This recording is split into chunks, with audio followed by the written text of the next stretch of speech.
We have already mentioned that the Greeks referred to the Cretans and other Serbian tribes engaged in seafaring on the Pelog as Phoenicians, meaning those tanned under the strong Pelasgian sun.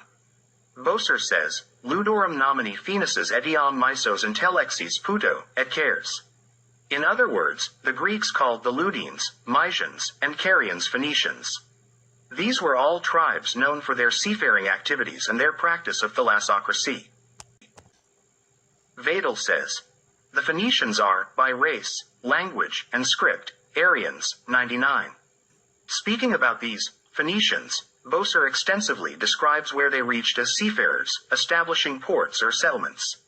He enumerates Cyprus, Egypt, Cilicia, Pisidia, Caria, Rhodes, Bithynia, Thrace, Samos, Crete, Greece, Illyria, Sicily, Sardinia, Spain, the Balearic Islands, Africa up to Gades and beyond, Gaul, the Cassiderides, British Isles, Thule, Arabia, and the Persian Gulf.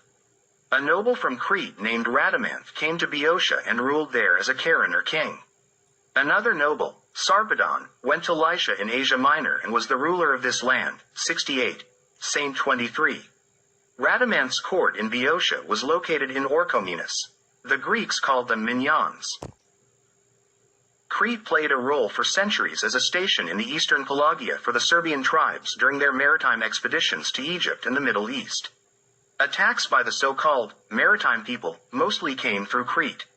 Nancy Sanders dedicated a book to the maritime people, in which she, like other scholars who dealt with this issue, concluded that the starting point of these tribes was the Danube region. She says, the great invasion from the Danube that conquered Mycenae and many other cities reached all the way to Egypt, like that mysterious, maritime people, that so terrified Ramses III. The reason for these movements was actually overpopulation in the Danube region. 128. Saint 8.3. The main role in these maritime invasions is attributed to the Sardans, that is, the Serbs. Their contemporaries were actually their compatriots mentioned under local or tribal names. Sanders says that the Sardans, Shurdan, appear in the Egyptian garrison, as professional soldiers, in Palestine as early as the early 14th century, when they heard about them in Byblos, and again in the 13th century, without indicating their place of origin. 128.pg.106. The Cambridge Ancient History states that the Sardans were known as mercenaries in Egypt during the time of Pharaoh Amenhotep III. 111. 2.2. Saint 368, which is the period from 1408 to 1372 BCE. Gordon Childe says, the first of the northerners who appeared were the Shardana, also mentioned as Shurdan, in the records from Telephone El Amarna, around 1400 BCE. In the same document, the term Danana is mentioned, which reminds us of the Greek Danons, but it seems that this name refers to a tribe settled in Canaan. The Shakal mentioned here, around the same time, may be the later Shakalasha. In the early 13th century, the Shardana are mentioned again, this time as mercenaries of Ramesses II.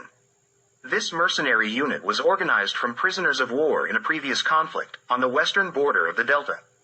They served as Ramesses' guard during his Syrian campaign in 1287 BCE when the alliance of tribes from Troy was defeated. In 1229 BCE, the Shardana, together with the Shakalasha, Tertia, Akaiwasha, Luca, and Libyans, were defeated by Pharaoh Merneptah on the western border of Egypt. Around 1224 BCE, during the reign of Pharaoh Merneptah, an attack occurred from Libya and northerners coming from all countries. In the time of Ramesses III, around 1186 BCE, a major attack took place from the Great Sea and the land. Notes about these attacks from the 13th and 12th centuries can be found in Karnak and Luxor. Sanders states that the significant wars from 1220 to 1150 BCE resulted in the decline of Egyptian influence, the fall of the Hittite Empire, and the abandonment of Hattusa as the capital city. Furthermore, he notes that one of the best forces employed by the Egyptians were the Shurdan, or Shardana, who attacked the Nile Delta before the northern campaign of Ramesses II. An obelisk from Tanis mentions Shurdan, warriors at heart, and their warships in the sea mist. Since that time, the Shurdan were part of the Egyptian military and fought at Kadesh. Olga Lukovich wonders, Didn't the northern Serbs, along with the southern Serbs, undertake a joint campaign to Egypt?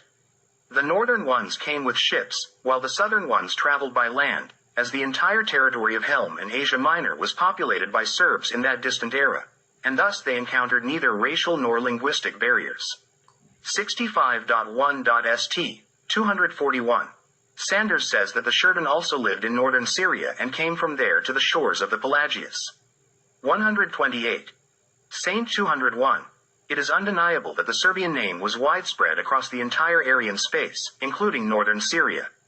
Sanders states that the bull's horns on the helmets of the Shurden are a symbol of divinity. 128. Saint 10b. This is a correct observation, as these horns were a religious symbol associated with the god Baku. We have already discussed the island of Sardinia and how it got its name. Sanders indirectly confirms this when he mentions that the Shurden gave their name to the island of Sardinia. It is noteworthy that he claims the conquerors of the island of Sardinia came from Tyre in Phoenicia. 128. Saint 199. Boser notes that in western Sardinia, there is a river named Servi. The name of this river can be literally read as Serbi. About the city of Tyre, we have already discussed, so we will add some more details here. Boshar says, Tyrinos pro Surin, as the Jews call them, id est Tyres. Palestinians they call Pelstin, then Philistini and Agarini.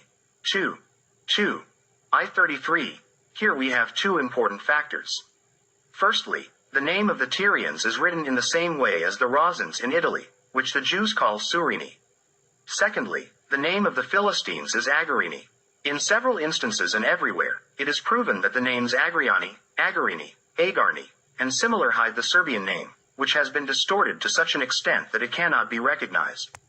Some call Tyrus Sarah, after a certain fish, and by some fishermen, they call it Sar, in their language.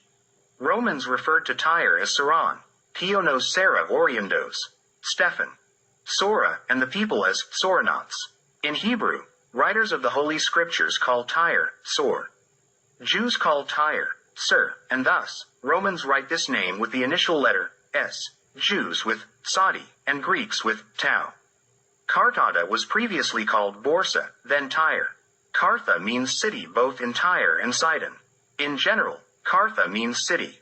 Now, regarding the name of the city Sur or Sar, there were speculations about its origin and meaning among medieval writers. The assumption that the city might have been named after some fish is amusing.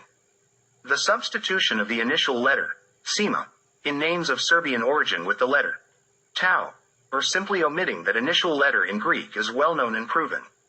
The issue of how to write the name of the city Sur among Jews remains unresolved, sometimes appearing as Sor and sometimes as Sir. It is essential that Romans referred to Carthaginians as Pionis, originating from the city Sar. This name is literally the same as Peony on the Helm, Balkan Peninsula, which is also the same as the name Pelons. The name for the city Karda or Kar is already well known in Serbian. Karda and Harda are Varda, and Carthage is Vardagina. Ultimately, Puni are variations of the same name, Poloni, which as a people were a mixture. Within the expanse of Pelagos, two distinct seas bore Serbian names, the current Tyrrhenian Sea, which we've already discussed, and the sea between Attica and Crete. Diodorus states, the Libyans sail across the Sardonian and Libyan seas on poorly equipped ships, exposing themselves to great dangers. In Diodorus's account, the Tyrrhenian Sea is referred to as the Sardonian Sea, and he names the part of Pelagos toward Africa the Libyan Sea. Africa is called Libya in Greek. Herodotus and Diodorus agree on the name of the contemporary Tyrrhenian Sea. It is the Serbian Sea. The other Serbian Sea extended from Attica to Crete, and its memory lives on in the name of the Saronic Gulf.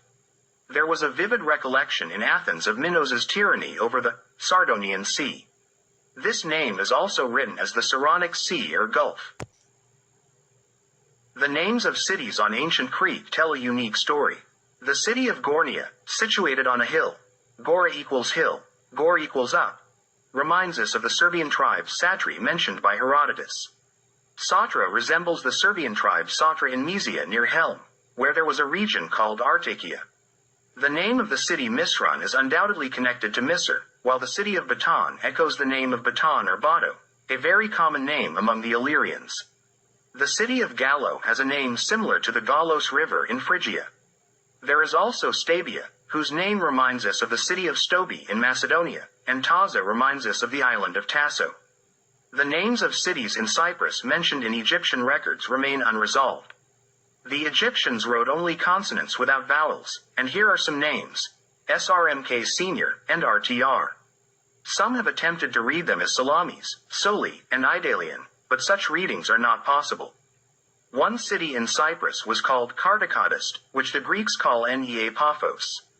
Cretan society consisted mainly of sailors and traders. According to Aristotle, slaves on Crete had the same rights as others, except for attending gymnasia and carrying weapons. The renowned Cretan legislator was named Rhadamanth. The Spartans modeled their laws after the Cretans. The Cretans had two types of peasants. One mentioned as Tellist, who cultivated land owned by others and paid agreed-upon obligations, and the other mentioned as Kamiv, who cultivated communal land and paid interest. Crete used a decimal system of measures. Linen ropes were used for measuring length, and the Greeks named a unit, Marintos, based on this. The talent was the unit of value, representing a specific weight in gold. Beliefs on Crete were generally Serbian, with gods such as Div, Bak, Serban, and the Great Mother representing the earth, Re, Zemlia, earth, Zemela, or Gaia. In Rome, there was a saying, Ubiite Dios, ego Gaia. Hail to you, Div, I am Gaia. 48. Saint 336. In this chapter, we also include a Serbian landing on the British Isles, as it arrived by sea from Pelagos. One of Aeneas' great-grandsons and the grandson of Ascanius, known as Brute Trojan, arrived with a large fleet in Albion and landed there in 1103 BCE. According to Vadel, the Britons and Britain got their name from Brute. Brute, with his retinue, came to the river Thames and built a city called New Troy, later mentioned as Trinoventum. The leader of the Britons in the war against the Romans during the time of Julius, named Lud, erected new fortifications around the city of New Troy and named it Car Lud.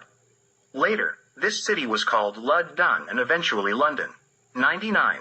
Saint 156. Milton said of London, O city, founded by Dardanian hands. Boser mentions that the inhabitants of the British Isles are called Sirvali by Jews and Arabs, and by the Romans, they are called Siluri, later, Sorlingi. Sirvali or Serbali, i.e., Serbs. Vadel says about the Picts that they are Wans or Vans. 99. Saint 204. This means they are Veneti, or Serbs. Regarding the name of the river Thames, Vadel says it was called Temesis in Roman times, which is the same name as the largest river in Epirus, Thyamis. 99. Saint 174. What Vadel did not see or perhaps should not have seen is that in Serbia, there is a river named Tamish, and another named Tamnava. All these names derive from the names of Serbian water, sea, and river deities. Tamir and Tamira were deities of the ocean, seas, and rivers. Their names are also found as Tamar and Tamara, Tamas and Tamiza. Tamir is primarily the god of great seas and oceans, while Tamira has left her name to numerous rivers. Venerabilis Bede says that Albion had 5 known tribes: the English, Britons, Scots, Picts, and Latins. Earlier, there were only Britons, who came from Rhodania. The Picts originated from Scythia.